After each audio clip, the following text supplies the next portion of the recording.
daghantag makuha nga mga pagtulunan sa ato karong ebanghelyo, pero nindot tingaling atong fokusan ang kinini ang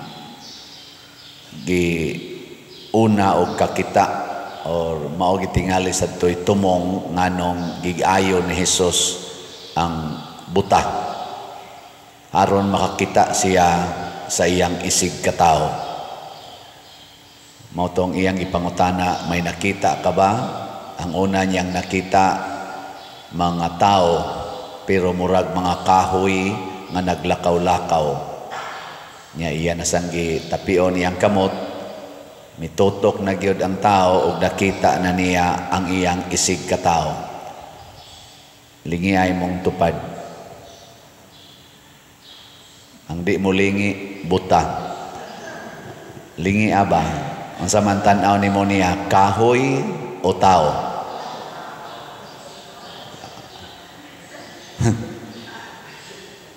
Unsay buhaton nato kung kahoy mo'y atong makita o kahoy atong makita, ang atong tan-aw ana atong galamiton. Gamitono nato ba para sa atong kinabuhi. Pero kung ang atong makita gani tao, unsa may kahulugan ana? Hoy. Kauban sa kinabuhi. Ngilingi ako sab imong tupad ingna pwede tang mahimong kauban, ina kano. Na pwede tang mahimong kauban o galamiton. Kinsa dinyo dinhing mga asawaha na mo claim, Father, ang akong bana giisip gina na kong kauban dili galamiton. Sige, taasa ka mo. Pasad kasabot ni mga asawaha, pero at least na iniisa, pero nagpanagana na ba? Mga bana, na sa mga banag naong din kinsa man ninyo ang muingon, ang kanang asawa na ko, Pader, ako ginang gitratar nga akong kauban dili galamiton. Tas kamot. Kung magyaw-yaw na kas imong bana, unsa man tan-aw nimo niya, kauban o galamiton? Kanang imo na siyang yaw-yawan ba? Imo nang awayon, kasab-an, kauban na nimo o galamiton? Oh, naglibog sad mo no. Sa unang pagbasa, ang Ginoo nagtan-aw ni Noe nga iyang kauban. Unya kadtong ubang mga tao nga adtong panahon na buhi, tan-aw sa Ginoo iyang kaaway. Mao tong gipatay niya silang tanan. Ako mag-imagine man ko 40 ka adlaw nga nakusog kayo ang lunop, tibok kalibutan namatay gyud. Bisan pa ganing mga langgam, bisan pa kana mga hayop nangamatay.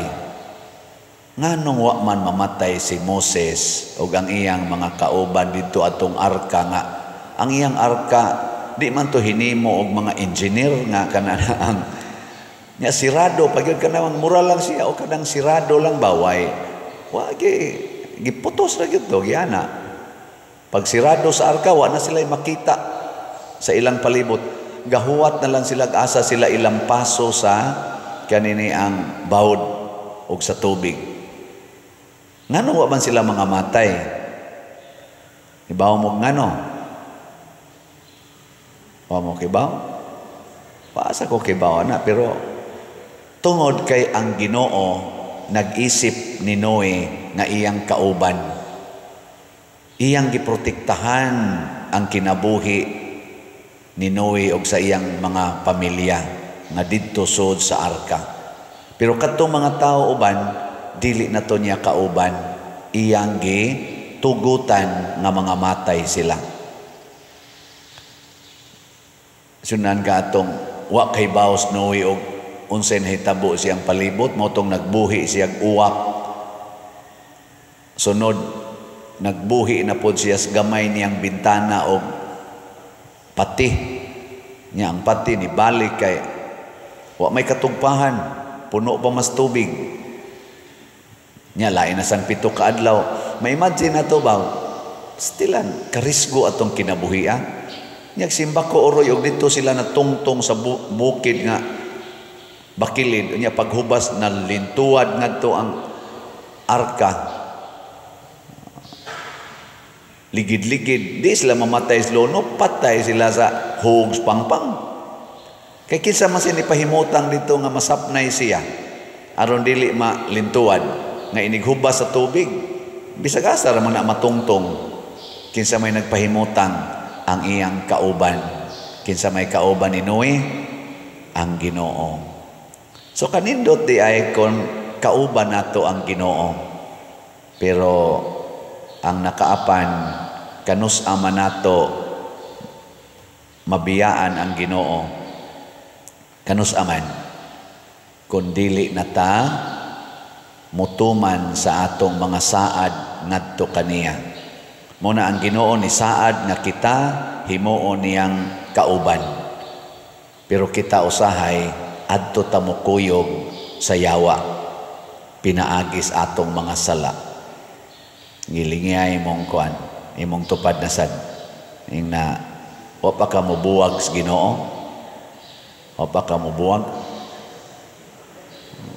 Na tanawa kanimo atong tubag sa Salmo. Kanimo o Ginoo akong ihalad ang sakripisyo sa pagdaig. Ang usas meaning ani kaning santos nga misa sa karaang panahon katong magsunog silag mga mananap. Pagdaig tos Ginoo. Pero ang mga tao sa una, ang ilang gidaig, dili na ang Ginoo, kung dili ang mga hinatag sa Ginoo. Kwarta, dungog, yuta, kanang ilang kaugalingon, hinatag na sa Ginoo kaniadtong lawas. May karon ko no be, kinsa may imong gisigihag daig, ang Ginoo o ang imong balay?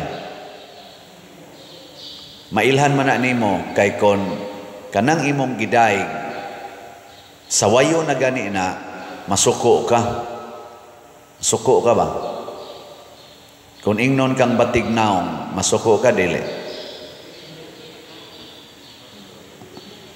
Suko dili? Ingnon kang bugo, libakon ka, masuko ka dili? Imong anak, kulatahaw sa inyong silingan, masuko ka dili? Oh, na wa na ka dito sa Ginoo. Naa na ka nagdaig sa imong anak nga hinimos Ginoo. Nakuha mo? Kung ang imong kwarta kawaton sa imong silingan, masuko ka dili? Suko nya nganong masuko man ka kay tuwa naman ka nagdaig sa imong kwarta, wa na mas Ginoo. Kung ang imong balay sunugon as inyong silingan, masuko ka dili? Ingkabisag ikaw pa di yung ka mo ingong di masuko. Oh, mao na kay tuwa naman ta nagdaig sa hinatag sa Ginoo.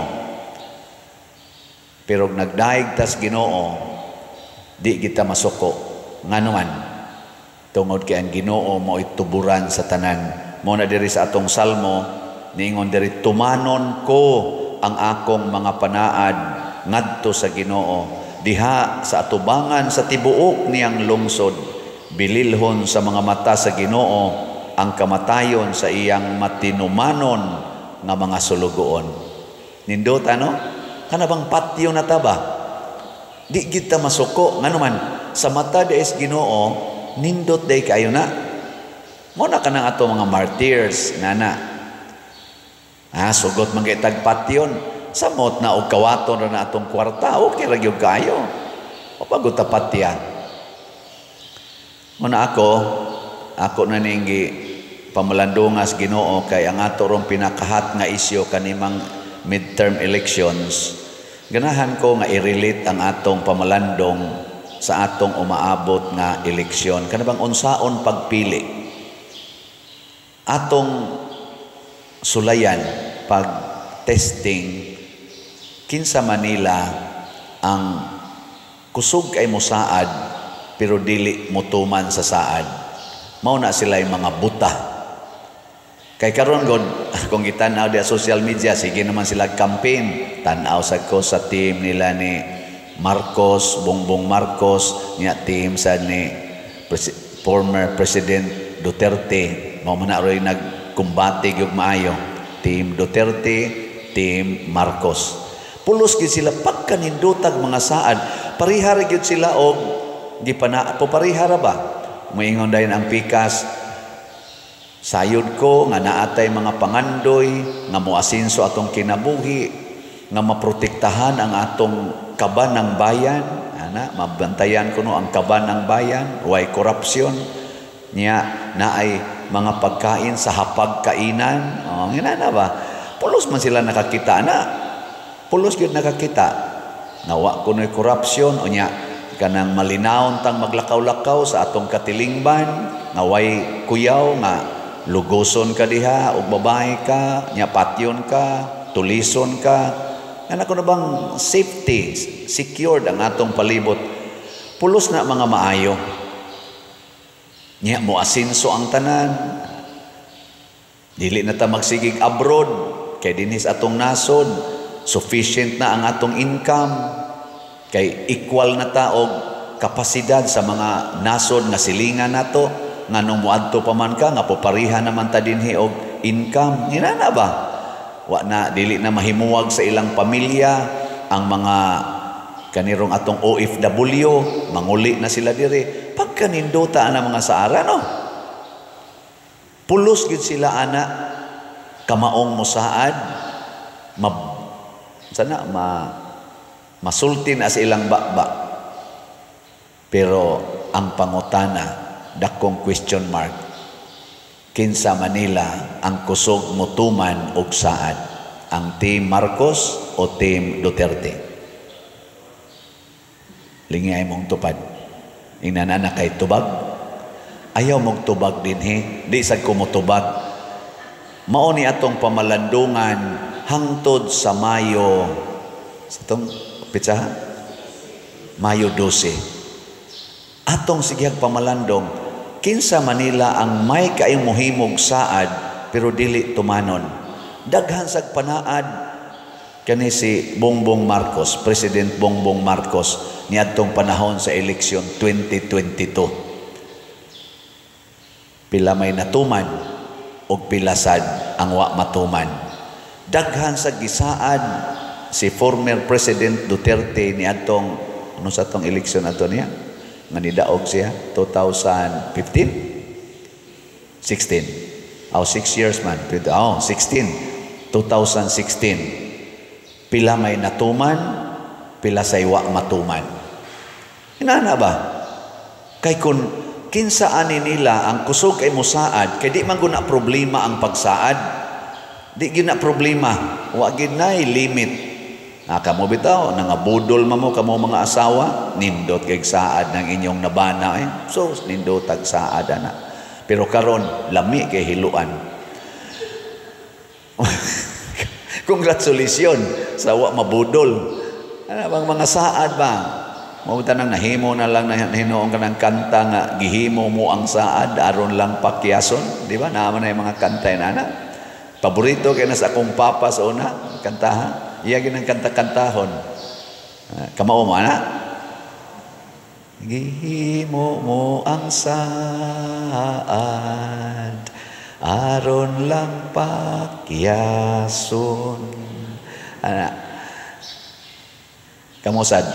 Sa ako din hingi panaad nga kung mupalit lang gid mog slot, naatay tukoron, naatay hatagag mga bugas, naatay activity nga tumanon. Natuman ba o wa?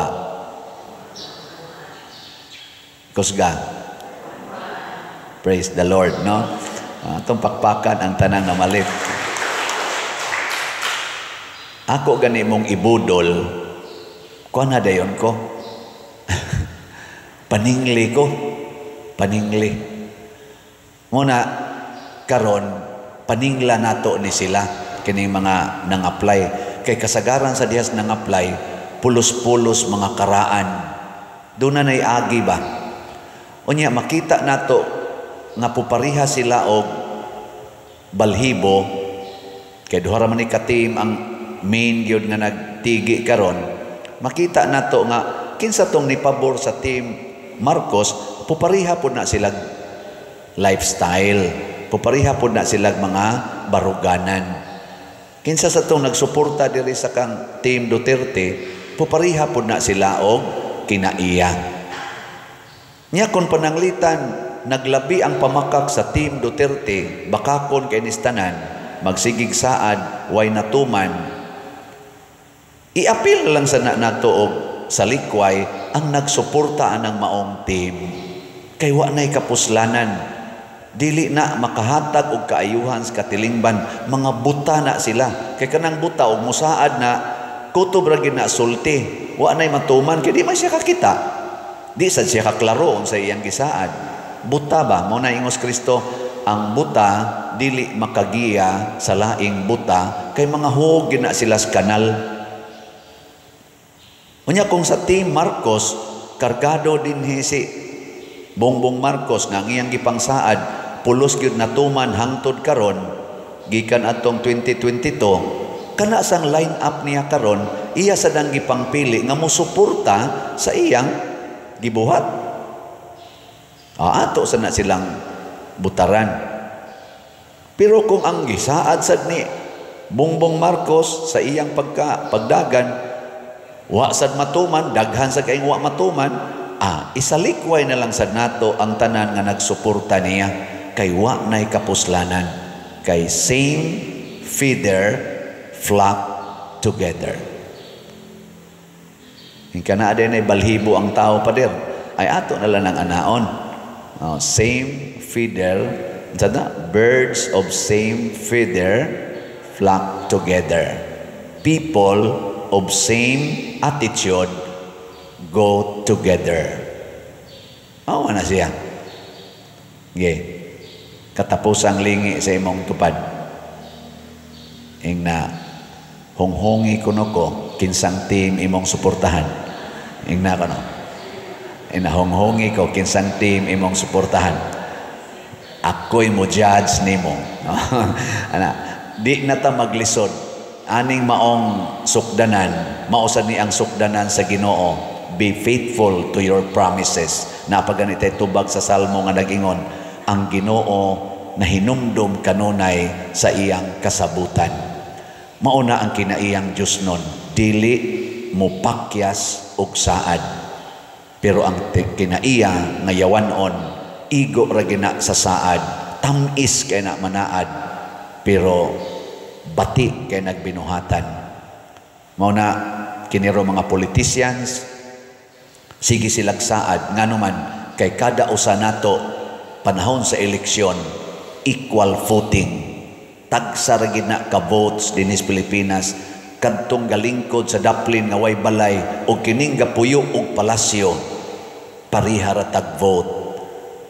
Gahub na nato nga gihatag sa atong konstitusyon, thanks be to God. Pero kining mga bakakon ilatang ilad-ilaron aron makuha nilang atong simpatiya, pero inig human atog hatag tugyan sa atong pagsalig nila pinaagis pagbutar, ila dayon tang budulon. Kita na ilang daog-daogon, kita na mo ilang pahimuslan, hastang atong mga taxes ila na ng panguhaon, graft and corruption, ug way usa nato nga hingkod og panghunahuna nga dili mo agri ang Pilipinas karon gisupsupan sa graft and corruption. Way usa nato anak nga mosalikway apan ang pangutana kinsa may mosumpo niini. Mangita taog dili mga bakakon. Track record plus pamalandong nga Diosnon. Anha ta diha makakita sa kamatuoran. Muduol ta ni Kristo, muingon ta niya, Lord, hikapa ang akong matas pagtuo, matas akong hunahuna o kasing-kasing, makita unta nako kinsay angay gid nilang suportahan. Kay kung dili ta hikapon sa Ginoo sa iyang gahom, sa iyang grasya, sa term karon mabudol ra gyud ta, mailad ra gyud ta. No? Mao na discernment. gikan karon hangtod sa Mayo. Kinsa man ang atong pilion nga maayong mutuman og saad.